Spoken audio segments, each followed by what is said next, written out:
looking to connect a region of over 600 million bridges between our lands.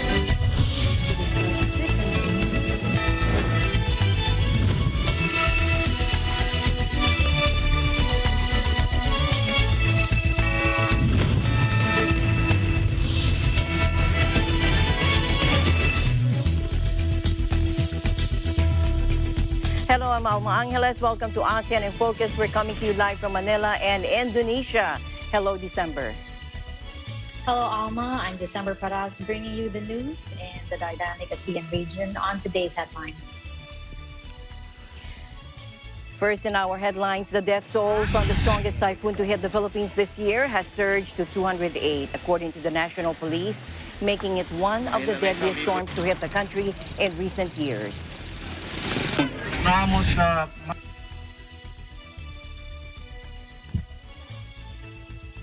Following his visit to areas devastated by Typhoon Odette, international name Rai, during the weekend, President Duterte committed $2 billion worth of government aid in typhoon-hit areas. And Myanmar's ousted leader Aung San Suu Kyi is expected to hear the verdict in her trial for illegally importing walkie-talkies today, the latest in a catalog of judgments in a junta court that could see her jailed for decades. More than 30,000 people were evacuated from their homes in Malaysia on Sunday as the country battles some of its worst flooding in years.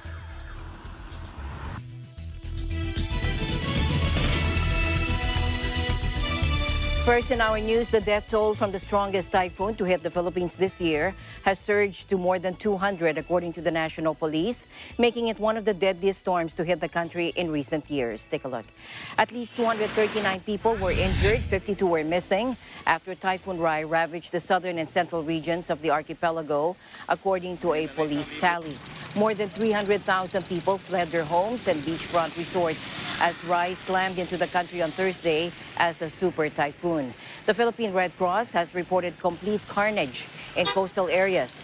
Homes, hospitals, school, and community buildings have been ripped to shreds, according to Red Cross Chairman Richard Gordon earlier. The storm tore off roofs, uprooted trees, toppled concrete power poles, smashed wooden houses to pieces, and flooded villages, sparking comparisons with Super Typhoon Haiyan in 2013.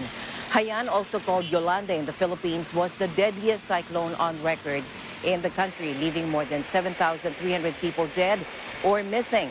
One of the hardest hit islands this time was Bohol, known for its beaches, rolling chocolate hills, and tiny tarsier primates, where at least 74 people have died, according to Provincial Governor Arthur Yap on his official Facebook page. There has also been widespread destruction on Siargao, Dinagat, and Mindanao Islands, which bore the brunt of the storm when it slammed into the country, packing wind speeds of 195 kilometers per hour. SOS was seen painted on a road in the popular tourist town of General Luna on Siargao Island, where surfers and holiday makers had flocked ahead of December 25 as people struggle to find water and food. Swathes of the affected areas have no communications, hampering efforts of disaster agencies to assess the full extent of the storm's damage. Electricity has also been knocked out, affecting water refilling stations and ATMs. Super Typhoon Rai is the most powerful to hit the Philippines this year and comes late in the region's typhoon season, with most cyclones developing between July and October. And scientists have long warned that rising global temperatures induced by man-made climate change are causing typhoons to become more powerful and strengthen more rapidly.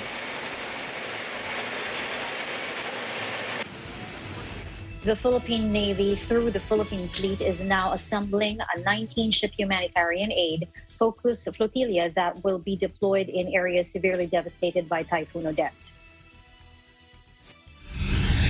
This relief flotilla consists of 7 sea lift vessels for the transport of relief goods and locally stranded individuals, 2 patrol ships for command and control 8 other watercraft as general support vessels. Meanwhile, the presidential yacht Ang Pangulo, ACS-25, has been repurposed as hospital ship, the Philippine fleet said in a Facebook post Sunday night.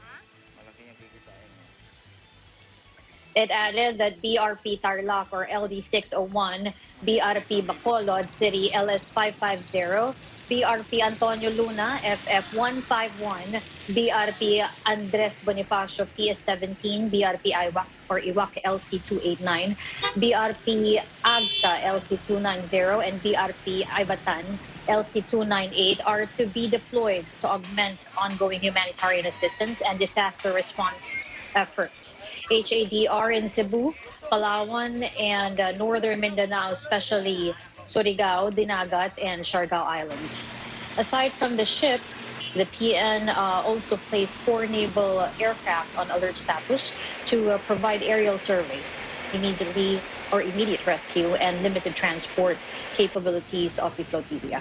The naval air component consists of 2 Islander craft or NV-312 and NV-314, 1 Beechcraft King Air C-90 aircraft or NV-394, and 1 ship-based Agsta Westland helicopter or N-430. These assets are provided by the Cavite City-based Philippine fleet under the command of Rear Admiral Alberto B. Carlos. Following his visit to areas devastated by Typhoon Odette with international name Rai during the weekend, President Duterte committed 2 billion pesos worth of government aid in typhoon-hit areas. In a radio interview on Sunday, acting presidential spokesperson Carlo Nograles said the president made the commitment when he met local chief executives in the affected areas. The president visited Siargao Island in Surigao del Norte, Dinagat Islands, and ASEAN City in southern Leyte on Saturday to personally assess the impact of Odette. According to a Business Mirror report, Senator Bongo joined the president in an aerial inspection of the hardest hit areas in Surigao del Norte, Dinagat Islands, and southern Leyte. During the situational briefing in ASEAN City, the president pledged to release 1 billion pesos in calamity funds to the affected local government units and another 1 billion pesos to the concerned government agencies, saying the government is aiming for the earliest return to normalcy.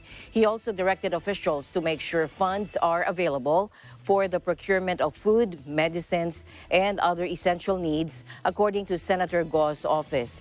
Other issues which President Duterte wants to be immediately addressed are the immediate distribution of relief goods to the affected communities and their housing needs.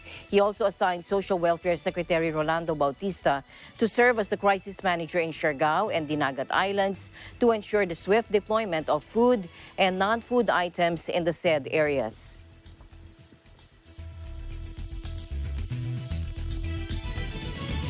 Myanmar's ASEAN leader Aung San Suu Kyi is expected to hear the verdict in her trial for illegally importing walkie-talkies on Monday, the latest in a catalog of judgments in a junta court that could see her jailed for decades. Correct. Any comment, Ms. Suu Kyi? Suu Kyi, 76, faces 3 years in prison if found guilty on charges of illegally importing walkie-talkies and possessing walkie-talkies without a license. The first case filed against her by the junta. The charges stem from the early hours of the coup, when soldiers and police raided her house and allegedly found her in possession of the contraband equipment. Under cross-examination, members of the raiding party admitted that they had not possessed a search warrant for the raid. According to a source with knowledge of the matter, analysts say it's unlikely Suu Kyi will be taken away to jail on Monday, and it is possible the OPEC Junta Court will delay giving a verdict. Earlier this month, she was jailed for 4 years for incitement against the military and breaching COVID rules in a ruling that was widely condemned by the international community. Junta Chief Min Aung Hlaing later commuted the term to 2 years and said she would serve her sentence under house arrest in the capital, Naypyidaw. Suu Kyi is also charged with multiple counts of corruption, each of which is punishable by 15 years in jail and violating the Official Secrets Act. In other news, hundreds of prisoners set fire to a Thai jail during a 2-day riot over the handling of a coronavirus cluster with some inmates wounded as officers sought to restore order. The prison has a population of more than 2,100 and roughly 300 have tested positive. Take a look.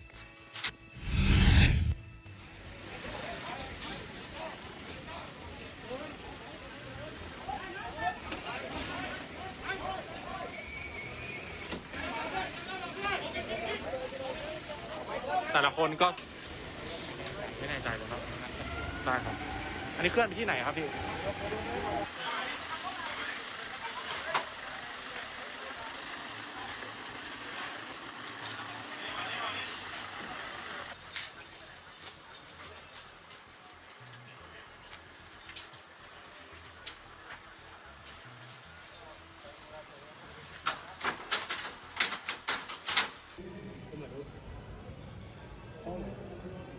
ไปถึงบ้านรถติดเยอะ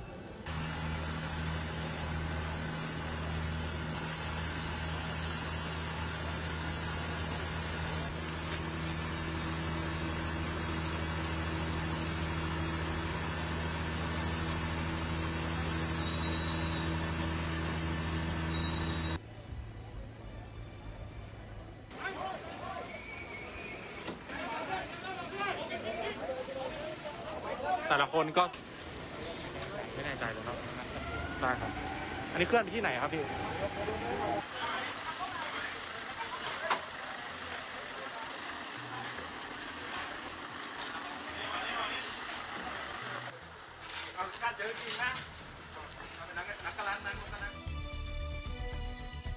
The conviction and long prison sentence handed down to 4 prominent human rights defenders in Vietnam for spreading so-called anti-state propaganda has been condemned by the United Nations Rights Office, or United Nations Rights Office, OHCHR.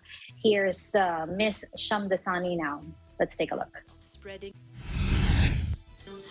In the span of 3 days this week, 4 prominent human rights defenders, Chik Ba Pong, Win Thi Tham, Do Nam Tung, an independent author, Pham Dang Cha, were sentenced to up to 10 years in jail and 5 years on probation under Articles 88 and 117 of Vietnam's Criminal Code.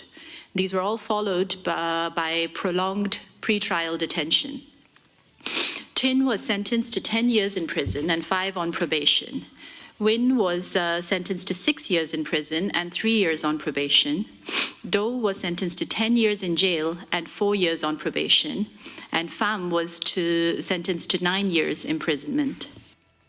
The charges against these 5 people, who were reporting on human rights and land rights, and who were arrested in 2020 and 2021, appear to be part of a campaign to silence and intimidate those who raise their voices in defense of human rights. All the cases follow similar worrying patterns that raise serious issues concerning their presumption of innocence, the legality of their detention, and the fairness of their trial. There is prolonged incommunicado pretrial detention, prosecution under the vaguely worded offense of spreading anti-state propaganda, denial of access to legal counsel, and closed trials that do not respect international fair trial standards. We also call on the government to repeal all legal provisions that violate fundamental freedoms. The articles of the Criminal Code under which these charges were brought are vague and overly broad and thereby inconsistent with international human rights norms. Cases of this kind contribute to a climate of self-censorship in the country and have a chilling effect on media freedom. They also prevent people from exercising their fundamental rights and engaging in public debate on issues of importance.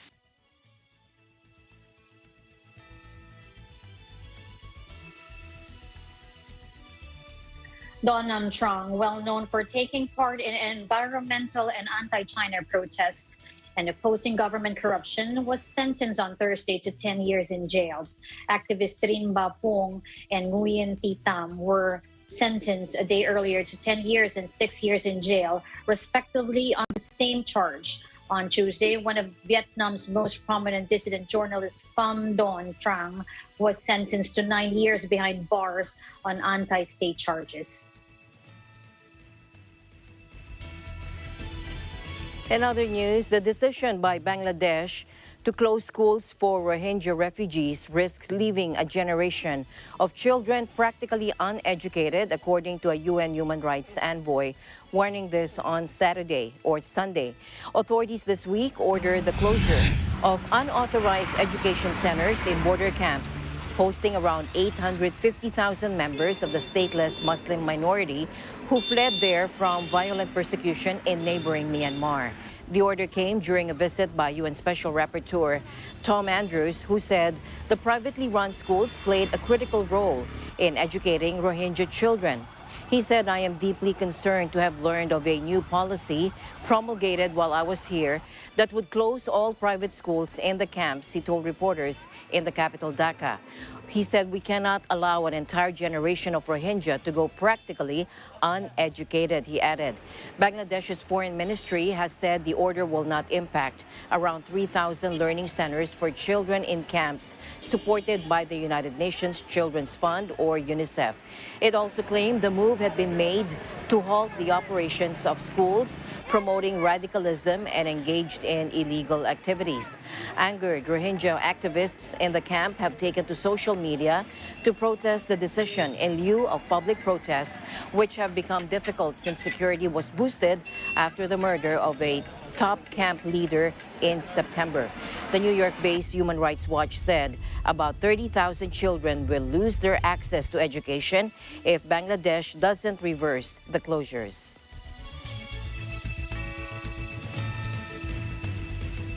Twelve people, including 3 foreigners, died Friday in flash floods, which swept through northern Iraq after torrential rains in Erbil, capital of the autonomous Kurdistan region. In a country dealing with severe drought, many were caught by surprise as powerful storm water started surging into their homes in the city's eastern suburbs before dawn. Provincial Governor Omid Koshna said a 10-month-old baby, a Turk, and 2 Filipino nationals were among the 12 people killed. Iraq has been hit by a succession of extreme weather events. It has endured blistering temperatures and repeated droughts in recent years, but has also experienced intense floods made worse when torrential rain falls on sun-baked earth. Experts have warned that record low rainfall compounded by climate change are threatening social and economic disaster in war-scarred Iraq. The effects of low rainfall have been exacerbated by falling water levels on the Tigris and Euphrates rivers as a result of dam building in neighboring Turkey and Iran, Sama Hadid of the Norwegian Refugee Council, NRC, has said. Meanwhile, more than 30,000 people were evacuated from their homes in Malaysia on Sunday as the country battles some of its worst flooding in years. Take a look. The tropical Southeast Asian nation. I mean, flood in KL are quite normal, but it's not that massive. But this is really a messy one. I think I can consider as a second big flood in KL. Back in 1971, there's a biggest flood in KL. So now, just 50 years. Now another big flood here, so this is a disaster for us. Very sad, but we have no choice. There's only choice that we have to move on and we clean up the mess. Then we will continue our new chapter. Some of the houses they already come out, but there are still people refuse to come out. They want to stay at their second floor. But I really hope that for safety purpose, please come out lah. The Southeast Asian nation often sees stormy monsoon seasons towards the end of the year, with flooding regularly prompting mass evacuations. Downpours since Friday have caused rivers to overflow, submerging many urban areas and cutting off major roads, leaving thousands of motorists stranded. More than 30,000 flood victims across 8 states and territories were recorded on an official government website, with over 14,000 of them in the central state of Pahang.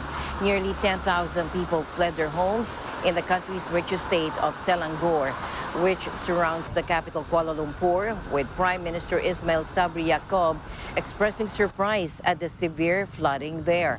The Premier promised swift aid for the flood victims and initial funding of around 100 million ringgit or $23.7 million to repair the damaged houses and infrastructure. Dozens of bus routes in and around the capital have been suspended, along with train services to the port city of Klang. Operations at 3 water treatment plants in Selangor were also disrupted, with taps expected to run dry for tens of thousands of people in parts of the capital state or in parts of the state as well as the capital. Malaysia's worst flooding in decades took place in 2014, forcing about 118,000 people to flee their homes.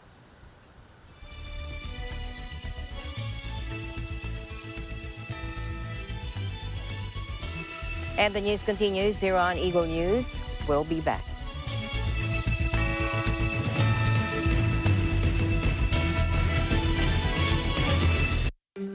Alam namin ang iyong pagsisikap.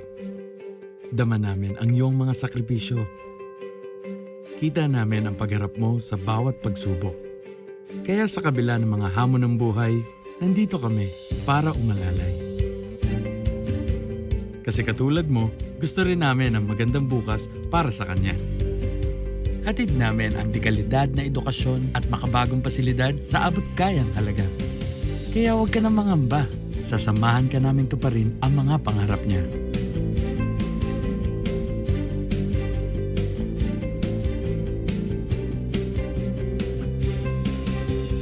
Maaasahan mong sulit dito ang mga pinagsikapan mo. Sa aming mga makabagong pasilidad at sistema ng edukasyon. May lalabas natin ang aking talino at mga kakayahan niya. Kahit sa munting halaga, makakasiguro ka na makakasabay siya sa mabilis na pag-ikot ng mundo. Sa New Era, karamay mo kami sa bawat hamon. Kaagapay mo kami sa bawat hakbang. Kasama mo kami sa bawat ngiti at tagumpay.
Welcome back to the program.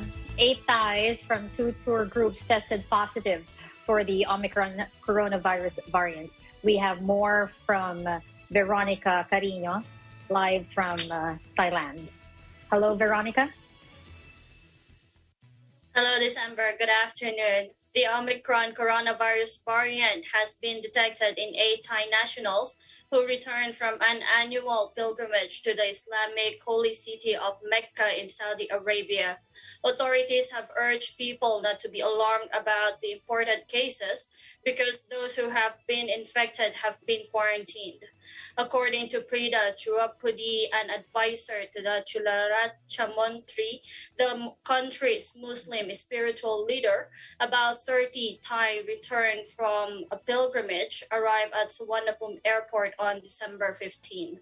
They were quarantined at a hospital or hotel hospital on Bangkok Soi Ramkanghem 5. The tests were carried out by doctors. He said, adding that the result revealed that 7 people were infected with the Omicron variant. Mr. Prida also stated that 6 people were considered to be at high risk because they had close contact with the 7. All are now quarantined at a hostel which has a contract with a hospital, according to Mr. Prida. The country or the returnees flew from Saudi Arabia to Qatar, where they transited before arriving at Suvarnabhumi Airport, he said. While in Saudi Arabia, some had already developed symptoms such as fever. He stated that the returnees are from various provinces, including Nonthaburi and Ayutthaya. According to Kusa Kukyat Kul, the Phuket Public Health Office's doctor, another group of 137 Thais returnee from Mecca arrived in Phuket on December 13 and were tested for COVID-19. 5 people tested positive for COVID-19 and were quarantined in Phuket for 5 days. Following the quarantine, the 5 who were classified as green patients with mild or no symptoms were allowed to seek further treatment at hospitals in other southern provinces while being closely monitored by health officials, according to Dr. Kusak. However, on December 17, Phuket Center for Medical Sciences reported that 1 of the 5 returnees tested positive for Omicron. According to Dr. Kusak, the patient had been quarantined and is being treated at Kok Po Hospital in Pattani. On December 17, 4 foreign visitors to Phuket tested positive for Omicron. They arrived on 4 different airlines and used the test and go scheme to enter Phuket. There's an American, a Swede, a Tunisian, and a German among them. All 4 are now quarantined and being treated in a Phuket hospital, according to Dr. Kusak, who added that about 20 people who came into contact with the 4 are also in quarantine. According to Anurag Sarapha, Pattani's public health doctor, the 137 Thai returnees underwent to RT-PCR testing in Saudi Arabia before flying to Phuket for additional RT-PCR testing. He also urged Pattani residents not to be alarmed by the imported cases of the Omicron variant, but to continue taking precautions against the virus.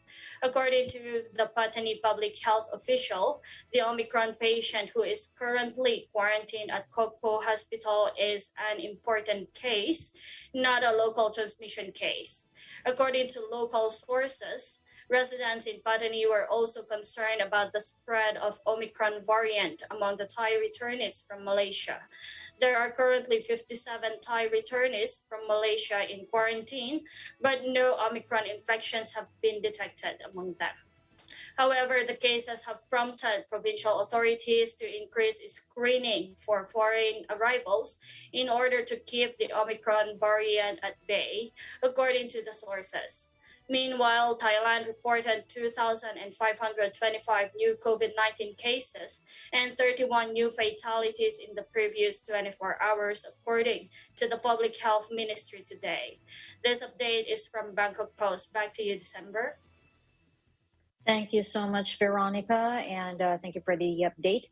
And please stay safe in Thailand. Thank you. And likewise, reporting live from Bangkok, Thailand, I am Veronica Carino, and we live in interesting times. To Laos now, where the country has announced plans to partially reopen to foreign travelers in the new year, throwing a lifeline to the tourism industry after borders were sealed for more than 18 months to keep out COVID. Fully vaccinated visitors on pre-booked tours will be able to enter from January 1 and visit the capital Vientiane, ecotourism hotspot Vang Vieng, and UNESCO World Heritage listed Luang Prabang, according to state media. Further destinations will be opened up in April and July as vaccination rates in Laos increase. But entry will only be available to tourists from 17 nations, mostly Southeast Asian and European countries, as well as China, the United States, Australia, and Canada. All visitors will also need to test negative for COVID before arriving. The reclusive communist nation this month opened a $6 billion Beijing-built railway that connects its capital to the southwestern Chinese city of Kunming. And health authorities are now rushing to deliver COVID booster shots to people living in tourist spots along the train line in anticipation of an influx of travelers. Laos was receiving about 4.7 million foreign tourists each year before the pandemic. But COVID led to an 80% downturn in international visitor numbers in 2020, with the economy in the doldrums despite very few coronavirus cases in Laos in the early stages of the pandemic. Economic growth declined to 0.4% in 2020, the lowest in 3 decades, according to the World Bank.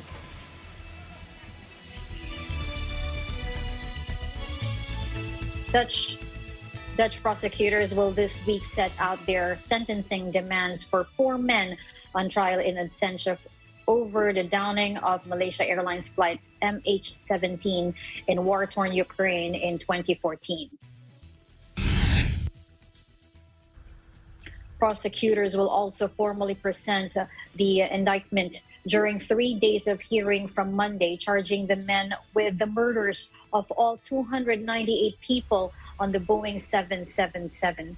The 4 suspects, Russian nationals Igor Girkin, Sergei Dubinsky, and Oleg Pulatov, and Ukrainian citizen Leonid Karchenko, have all refused to attend the trial in the Netherlands. A verdict of the high security court near Amsterdam's Schiphol airport, where MH17 took off on its doomed flight in Kuala Lumpur, is not expected until late 2022 in the earliest. The maximum penalty is life imprisonment, a court spokesperson told AFP.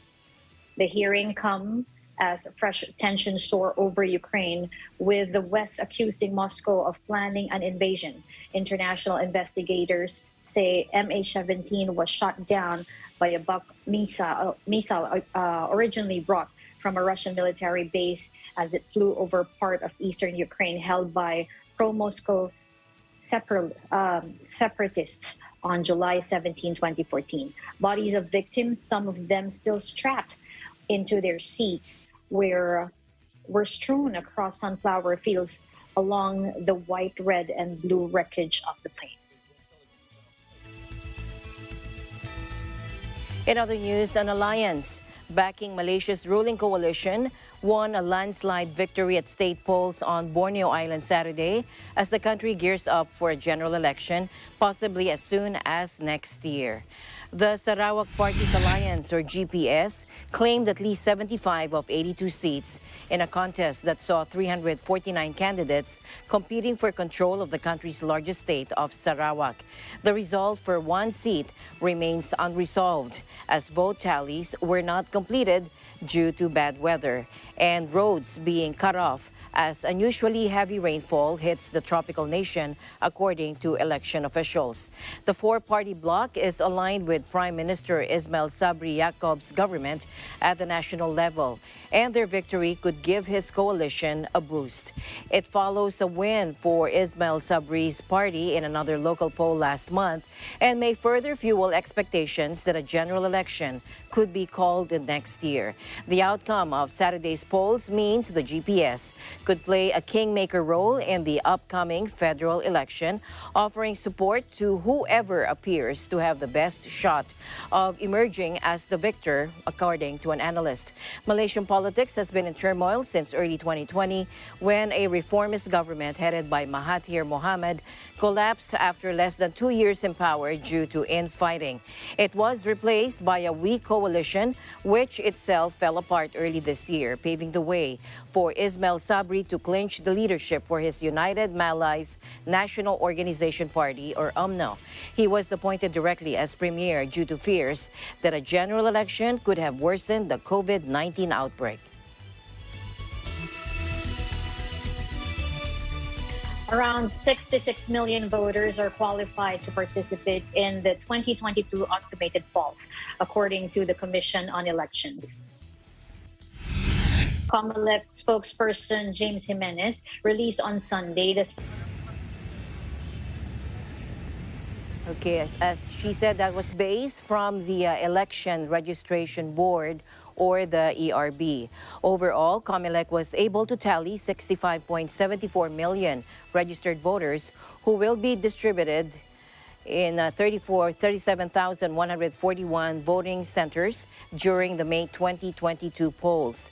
COMELEC earlier disclosed it needs the final list of voters and candidates before it could start printing the ballots for 2022 elections. Jimenez also said they expect to come out with the final list of candidates before the end of the month.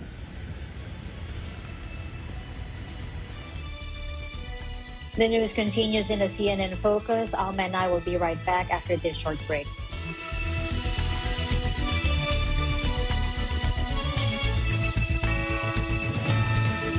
How was your weekend? Ay, ambot na lang. Ba talaga tayo mga Pinoy, no? For English, press 1. If you're single, press me. Pag nag-English, ayaw na natin maipagtalo. Di ba sabi ko tapusin mo na yung modules ko? What? Give me this! Ano?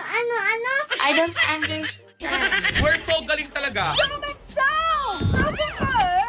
You know what's magaling pa? Ang marites daw ay galing sa phrase na, Mare, anong Panibagong linggo, panibagong laro. Sa Game of the Day. Quick check. Funniest nakaball videos. Wow, welcome sa pinakabagong game show ng Net25.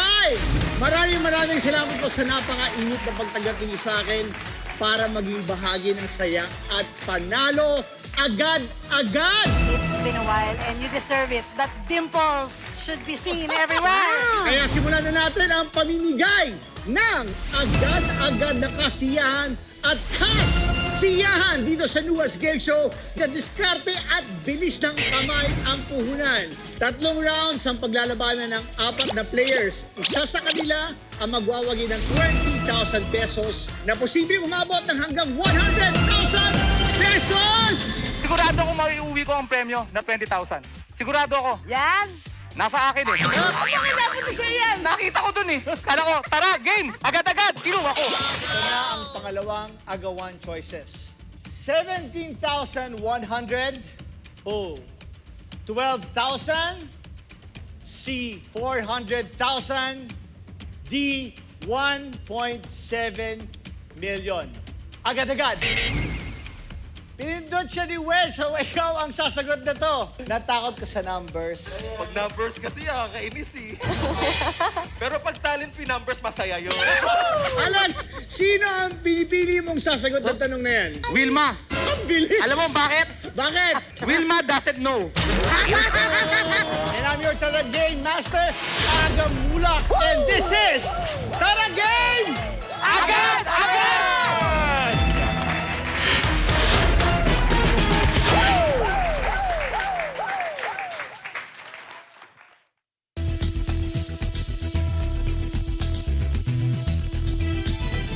Welcome back. Laos opened a new $6 billion rail link with China to much fanfare this month, but analysts are warning the party could be short-lived as the government grapples with a potential debt crisis. Take a look. The line will connect the capital Vientiane with the southern Chinese city of Kunming, and there are grand plans for a high-speed rail network running to Singapore through Thailand and Malaysia. Laos President Thonglin Sisoulith at the opening heralded a new era of modern infrastructure development for the impoverished country, adding that, quote, the dreams of Lao people have come true, unquote. The government is hopeful the railway will turn a profit by 2027, but analysts are concerned about the unsustainable Chinese loans to pay for this and other projects. With a tiny domestic market, there is limited commercial logic for an expensive railway highway to connect the country of 7 million to Kunming, according to Jonathan Andrew Lane in an Asian Development Bank Institute report. His analysis found that potential benefits to Laos do not appear to outweigh the risks. He said that debt service will put further strain on the limited tax-raising abilities of the government, Lane wrote. Now Laos faces having to stump up vast sums of cash to pay for the rail line, which was set up as a Laos-China joint venture under Beijing's vast trillion-dollar Belt and Road Infrastructure Initiative, or BRI. As the reclusive Southeast Asian country's overall debt climbs to a dizzying $13.3 billion, making up almost 3/4 of gross domestic product, experts fear Laos could be at risk of default. Now that could bind it further to China, having already attracted the moniker Chinese satellite state. Beijing accounts for 47% of its borrowings. Meanwhile, Philippine National Police Chief General Leonardo Carlos on Sunday, December 19, alerted police units to be on the outlook for unscrupulous traders and businessmen who might take advantage of Typhoon Odette's aftermath to hike the prices of basic goods in calamity-hit areas. The local governments of Camarines Norte, Cebu, Bohol, and Negros Occidental have declared a state of calamity in the aftermath of Odette. The Department of Trade and Industry, or DTI, said an automatic price freeze is imposed in areas placed under a state of calamity. Aside from the post-disaster relief and rehabilitation operations and disaster management measures being carried out by the PNP police units, and the regional, provincial, city, and municipal levels were given added duties to monitor prices of goods in their respective areas to ensure the proper implementation of Republic Act number 7581, or the Price Act. Sections 6 and 7 of the law expressly provide that prices of basic necessities in an area shall automatically be frozen at their prevailing prices or placed under automatic price control whenever that area is proclaimed or declared a disaster area or under a state of calamity. And a price ceiling may be imposed on any basic necessity or prime commodity considering the impendency, existence, or effects of a calamity. Basic commodities collectively refer to rice, corn, bread, fresh dried and canned fish, and other marine products of fresh pork, beef, poultry, meat, fresh eggs, fresh and processed milk, fresh vegetables, root crops, coffee, sugar, cooking oil, salt, laundry soap, detergents, firewood, charcoal, candles, and drugs classified as essential by the Department of Health. Violators may face imprisonment for a period of not less than 1 year, but not more than 10 years, or a fine of not less than 5,000 pesos, but not more than 1 million pesos. Meanwhile, the BBM Sara unit team on Sunday visited several provinces hit by Super Typhoon Odette, or international name Rai, and turned over to local officials their assistance for displaced residents. Take a look. The former Senator Bongbong Marcos Jr. and House Majority Leader Martin Romualdez met with Southern Leyte Governor Damian Mercado at the provincial capital and handed over 2 million pesos financial assistance and 2.5 million pesos worth of relief goods from unit team in a simple ceremony. Maasin City Mayor Nico Mercado and his father, Public Works and Highways Secretary Roger Mercado, witnessed the event. Romualdez also said the BBM Sara unit team and their allies responded quickly to the devastation caused by Super Typhoon Odette, which ripped through the Philippines. At around 11 a.m. in Agusan del Norte, their second stop on a four-province swing in Visayas and Mindanao, Marcos and Romualdez turned over to Butuan City Mayor Ronnie Vicente Lagnada and Vice Mayor Jose Joboy Aquino The second, 2 million pesos financial assistance and 5 million pesos in relief goods from UNITEAM. The UNITEAM was set to visit Bohol and Cebu provinces Sunday afternoon to also provide aid to typhoon victims. Relief operations of the UNITEAM continue meanwhile in typhoon-affected areas in Butuan, Bohol, Cebu, and Masbate. Marcos earlier thanked supporters and volunteers who responded to his call on Wednesday, a day before Typhoon Odette entered the Philippine area of responsibility to repack relief goods in anticipation of the massive relief effort. Minutes after his call, donors and volunteers trooped to the BBM Sara warehouse in Taguig City, bringing with them sacks of rice, tons of canned goods, and other essentials. Marcos earlier also appealed to electric cooperatives in Luzon and Mindanao that were not affected by the typhoon to send linemen and materials to areas where electric power has not yet been restored.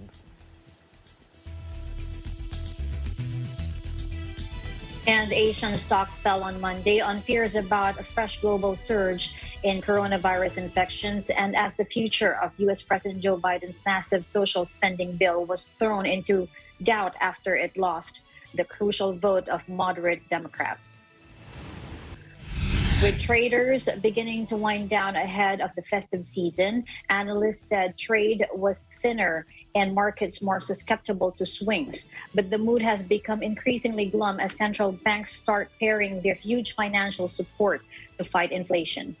At the same time, economies are taking a hit as the fast-spreading Omicron coronavirus variant forces government to reimpose containment measures while consumers are staying at home.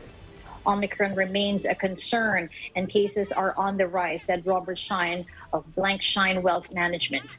Investors should be prepared for COVID to continue to be a main factor in market performance heading into 2022.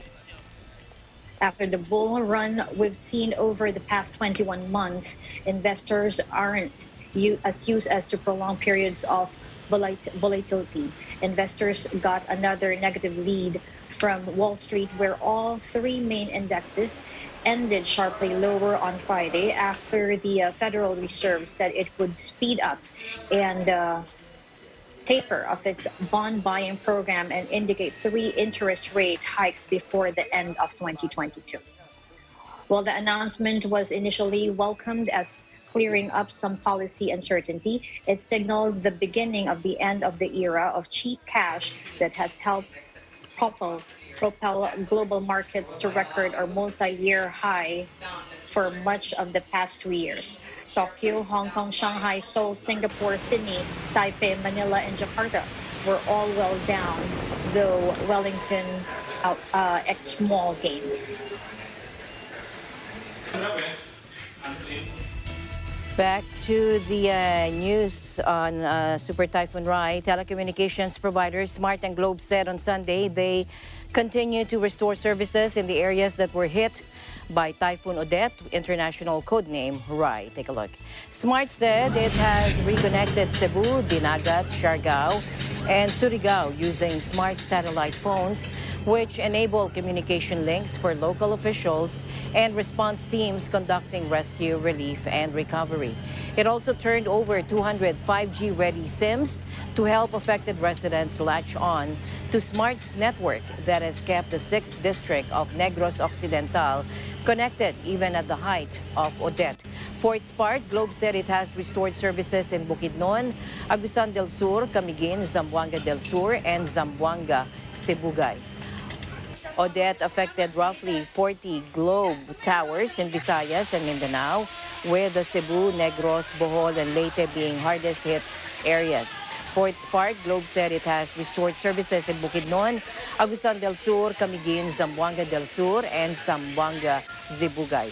Odette affected roughly 40 Globe towers in Visayas and Mindanao, with the Cebu, Negros, Bohol, and Leyte being hardest hit areas. Both telcos also launched relief efforts to help the residents of the affected areas.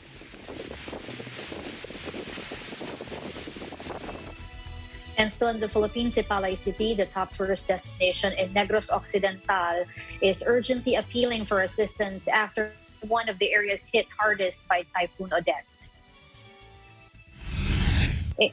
In the aftermath of tropical cyclone winds and rains that pummeled and inundated southern Negros overnight on December 16, Sipalay was left with at least 16 people dead, the highest in Negros Occidental, based on city government data as of Monday, December 20. The city and its neighboring localities still have no power supply, and mobile data connection in the area is limited. City Tourism Officer Jeric Lacson told the Philippine News Agency that tourists staying in Sipalay during the onslaught of Odette are safe. No missing, injured, or casualty among tourists, he said. On its Facebook page, the Sipalay City Tourism Office advised tourists with existing booking to contact their resort or hotel before finalizing their upcoming trip. Almost all of the establishments are damaged and signal is very limited, it said. It added the approval of requests for S-Pass or Safe, Swift, and Smart Passage permit will not be prompt or fast due to limited electricity and internet signal. Electricity is not available, mobile signal is limited, water lines are destroyed, livestock and crops are severely affected, trees are uprooted, and electrical poles are scattered all around, and barangay roads are mostly blocked, the tourism office said. With these, we appeal for your understanding about our situation and that we cannot promptly respond to all your messages and queries, it added. In a separate post, Lacson also appealed for assistance. Lacson said, donations from within Sipalay can be coursed through the City Social Welfare and Development Office at the Emergency Operations Central in Barangay 3, while in-kind items such as food and clothes can be dropped at the Negros Sanon Young Leaders Institute Incorporated on the second floor of Negros First Cyber Center in Bacolod City. Monetary donations are also accepted. City Public Information Officer Keith Brandon Carrie Ann asked those sending out donations to prioritize first aid kits, face masks, and medicines. On Sunday, December 19 afternoon, an initial 500 family food packs from the Department of Social Welfare and Development arrived in the city. The Philippine Coast Guard's BRP Nueva Vizcaya also delivered house repair materials, hygiene and family kits, and one rubber boat with an engine.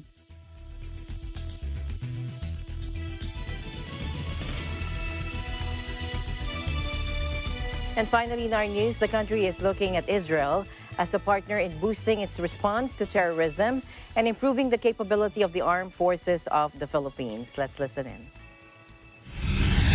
And also in defense. We consider Israel as our one that we're looking at in response to terrorism and also on how we can improve the armed forces of the Philippines for its capability, not only against terrorism, but on how to have a good external defense capability. The Philippine Navy is also expected to acquire 8 units of fast attack interdiction craft missile from Israel under a government-to-government procurement scheme. The acquisition of the FAIC-M is among the 2019 projects approved by President Duterte under the Horizon 2 list of the revised AFP modernization program. Aside from defense, Ambassador Alberto said the two nations are also engaging on ways to battle the coronavirus disease. He also extended anew the government's gratitude to Israel for sending 2 medical teams earlier this year to share their best practices on COVID-19 management and effective vaccine rollout. Ambassador Alberto noted that Israel had always been ready to lend help even before the pandemic.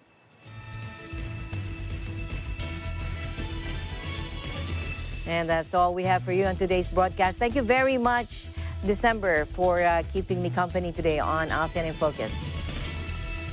My pleasure, Alma. Thank you. And that's the latest news in the dynamic ASEAN region. I'm December Paras of EBC Indonesia Bureau, and we live in interesting times. And we'll see you back tomorrow, same time, same place, here on ASEAN in Focus. I'm Alma Angeles. We live in interesting times.